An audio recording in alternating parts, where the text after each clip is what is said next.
बेटी, मैं राजमहल जा रही हूँ। तुम कुएं से पानी भर लेना। जी माँ, ठीक है। नीरू एक गरीब मालन की बेटी थी।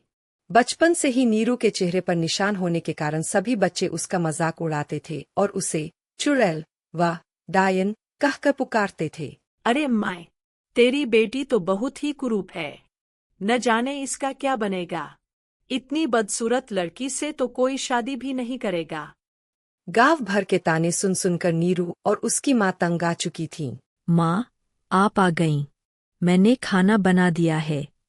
आप हाथ मुंह धो लीजिए, मैं खाना लगाती हूँ। अरे माँ, क्या हुआ? आप इतनी उदास क्यों हैं? कुछ नहीं बेटा।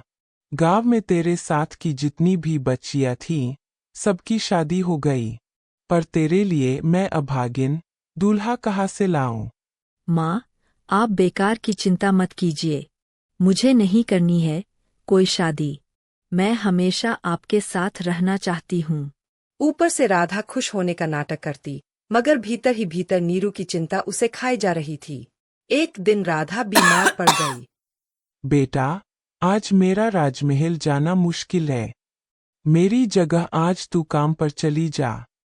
जी माँ, ठीक है। नीरू राजमहल पहुंचती है। उसे देखकर दरबान पूछता है। ए लड़की, कौन हो तुम? मैं मालन राधा की बेटी हूँ। वो बहुत बीमार है, इस कारण कुछ दिन काम पर नहीं आ सकेंगी। इसलिए उनकी जगह पर मैं काम करूंगी। ठीक है, अंदर जाओ और जरा अपना चेहरा ढंग कर रखना। कहीं अंदर तुम्हें देखकर कोई डर न जाए। यह कहकर दरबान जोर जोर से हंसने लगता है। नीरू अंदर जाती है और अपने काम में लग जाती है। तभी अचानक बगीचे में जोर का शोर उठता है। रानी शाही सरोवर में स्नान कर रही थीं कि तभी किसी ने उनकी अंगूठी चुरा ली। रानी ने बगीचे में काम करने वाले नौकरों को अपने पास बुलाया। नजर जैसे ही नीरू पर पड़ी, उसने घृणा से मुंह फेर लिया। छी! यह कुरूप लड़की कौन है? और हमारे शाही बगीचे में क्या कर रही है? महारानी, यह मालन राधा की बेटी है। जरूर इस लड़की ने ही हमारी अंगूठी चुराई है। इसे पूछो, हमारी अंगूठी कहाँ है? अगर सच न बताए तो इसे कारागार में डाल दो। नहीं महारानी, मैंने कोई चोरी नहीं की। मैं निर्दोष हूँ। नीरू अभी यह कह ही रही थी कि तभी अचानक एक नन्हा मेढक कूदता हुआ आया और अपने मुंह से चमचमाती अंगूठी जमीन पर रख दी। महारानी, देखिए, आपकी अंगूठी मिल गई। तो यह अंगूठी इस दुष्ट मेढक के पास थी। यह यहाँ कैसे आ गया? सिपाहियों, इस मेढक को पकड़ो और इसे जान से मार दो। सिपाही तलवारें लेकर मेढक की ओर दौड़े, लेकिन मेढक बार बार छलांग मारता हुआ उनकी पकड़ से बचकर अचानक कहीं गायब हो गया। शाम ढलने को आई। नीरू अपना काम खत्म कर थैला उठाकर शाही महल से बाहर आ गई। कुछ दूर जाकर उसने धीरे से कहा, नन्हे मेढक, अब तुम सुरक्षित हो। बाहर आ सकते हो। शुक्रिया तुम्हारा, तुमने मेरी जान बचाई। कैसा शुक्रिया? तुमने भी तो रानी की अंगूठी ढूंढकर मेरी जान बचाई थी, वरना मुझे कारागार में डाल देती। हाँ, मैंने अंगूठी वापस कर दी, लेकिन सच तो यह है कि वह अंगूठी मैंने ही चुराई थी। क्या? तुमने? लेकिन क्यों? तुम्हें भला एक अंगूठी से क्या काम हो सकता है? नीरू, मैं कोई साधारण मेढक नहीं हूँ।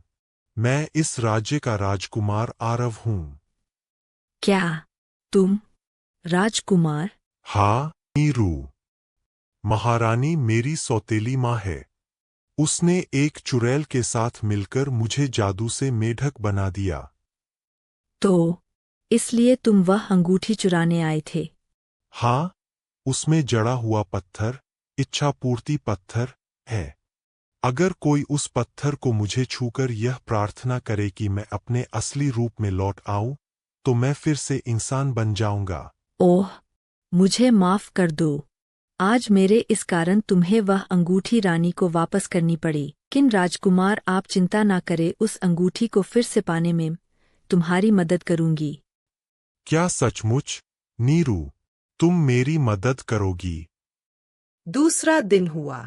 नीरू फिर से राजमहल पहुंची। लड़की, तुम अंदर नहीं जा सकती। महारानी ने तुम जैसी कुरूप लड़की के अंदर आने को मना किया है। ठीक है, मैं चली जाऊंगी, लेकिन तुम बस महारानी को यह बता दो कि उस मेढक के बारे में कुछ कहना चाहती हूँ जिसने कल उनकी अंगूठी चुराई थी। सिपाही ने यह सुनकर तुरंत अंदर जाकर महारानी को संदेश दिया। उस लड़की को फौरन अंदर बुलाओ। बोलो लड़की, क्या बताना चाहती हो? रानी साहिबा, कल जब मैं अपना काम खत्म करके घर लौट रही थी, तभी मैंने अपने सामने एक मेढक को फुदकते हुए देखा। उसे देखकर मैं समझ गई कि यह वही मेढक है जिसने आपकी अंगूठी चुराई थी। मैं उसके पीछे पीछे चल दी, लेकिन कुछ दूर जाकर जो मैंने देखा, उसे देखकर मैं दंग रह गई। क्या देखा तुमने? सच सच बताओ। रानी साहिबा, मैंने देखा कि वह मेढक अचानक एक सुंदर युवक में बदल गया। कैसी बकवास कर रही हो तुम? नहीं, रानी साहिबा, मैं बिल्कुल सच बोल रही हूँ। और मैंने यह भी देखा कि उस युवक के पास भी बिल्कुल आपकी जैसी ही एक अंगूठी थी। असंभव। लड़की, तुम्हें पता है तुम क्या कह रही हो? ऐसी कोई दूसरी अंगूठी हो ही नहीं सकती। यह कोई मामूली अंगूठी नहीं है। यह इच्छापूर्ति अंगूठी है। रानी साहिबा, मैं सच बोल रही हूँ। उस मेढक के पास भी आपके जैसी जादुई अंगूठी थी। मुझे भय है कि कहीं उस मेढक ने कल आपकी अंगूठी चुराकर आपको कोई साधारण अंगूठी तो नहीं दे दी। क्यों नहीं आप अपनी इस अंगूठी का प्रयोग करके पता कर लेती कि आपके पास जो अंगूठी है वह सचमुच जादुई है भी या नहीं? ठीक है लड़की, हम अभी पता कर लेते हैं। लेकिन यदि तुम्हारी बात झूठ निकली तो तुम्हें सजा मिलेगी। नीरू की बात सुनकर रानी सोच में डूब जाती है। रानी अपने एक सिपाही को बुलाती है और उससे अंगूठी छुलाकर प्रार्थना करती है। देखते ही देखते वह सैनिक एक मेढक में बदल जाता है और फुदकता हुआ वहां से भाग जाता है। देखा लड़की, अब तो तुम जान चुकी होगी कि हमारे पास जो अंगूठी है वह जादुई है। सच कहा आपने, रानी साहिबा। लेकिन आपकी अंगूठी इंसानों को मेढक बना सकती है, जबकि मैंने जो अंगूठी देखी थी वह मेढक को इंसान में बदल सकती थी। लड़की, मेरे पास जो अंगूठी है वह कुछ भी कर सकती है। मेढक को इंसान में भी बदल सकती है। यह बोलकर रानी अपने सैनिक को आवाज लगाती है। सैनिक, यहाँ से अभी एक मेढक भागा है, तुम उसे पकड़कर हमारे पास लाओ। जी रानी साहिबा। सिपाही बाहर जाता है तो उसे सामने ही मेढक की शक्ल में राजकुमार नजर आता है। सिपाही उसे पकड़ने के लिए आगे बढ़ता है और राजकुमार बहुत आसानी से उसकी पकड़ में आ जाता है। रानी साहिबा, यह लीजिए आपका मेढक। रानी मेढक से अपनी जादुई अंगूठी छुलाकर प्रार्थना करती है। देखते ही देखते वह मेढक राजकुमार में बदल जाता है। राजकुमार को देखकर रानी डर से चीखने लगती है और उसके हाथ से जादुई अंगूठी छूट जाती है। नीरू तुरंत अंगूठी उठाकर रानी से छुलाती है और प्रार्थना करती है। देखते ही देखते रानी चूहिया बन जाती है। अपने असली रूप में आकर राजकुमार बहुत खुश होता है और नीरू का धन्यवाद करता है। राजकुमार जादुई अंगूठी छुलाकर नीरू के चेहरे का निशान ठीक होने की प्रार्थना करता है, जिससे उसका चेहरा बिल्कुल सुंदर हो जाता है। राजकुमार नीरू से विवाह कर लेता है और दोनों सुखी जीवन बिताते हैं।